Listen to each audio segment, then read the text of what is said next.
Melalui doa. Cakap, latih diri kita. Kalau tersepak batu ke apa ke, kita sebut Allah satu. Kalaulah orang sebelah kita bersin, jom waktu PKP pula tu. Kan? Kita cakap apa? Dah tak pakai mask. Sepak je kan? Jangan. Dalam hati, ya Allah Tuhanku, kau sihatkanlah dia dan kau jauhilah kami daripada virus. Doa untuk orang lain. Faham tak? Latih awalan kita supaya kita, apa yang kita buat adalah untuk orang lain. Tengoklah rezeki datang macam mana. Satu. Okey. Kedua, dalam doa harian kita. Selalu kita doa yang kita hafal, betul tak? Yang kita hafal kan? Okey. Yang kita hafal tu kita faham ke tak satu persoalan? Kan? Yang kedua, kalau contoh dalam doa kita, saya ada belajar daripada hamba Allah ni lah. Dia tukar aku ni, perkatakan selalu kita doa dengan Allah, kita panggil diri kita apa? Kalau dalam bahasa Melayu lah. Apa? Aku kan, tak ada orang cakap ayu-ayu kan. Ya Allah, ya Tuhan I. Tak ada kan. Aku, betul tak?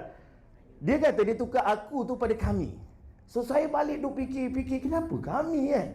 Sebab apa yang kita doa pada sesama Muslim, itulah yang kita dapat. Kalau saya doa untuk Tuhan, saya dapat doa yang sama. Tapi kalau saya doa pada semua ni, semua doa tu pergi kat saya juga. Betul tak?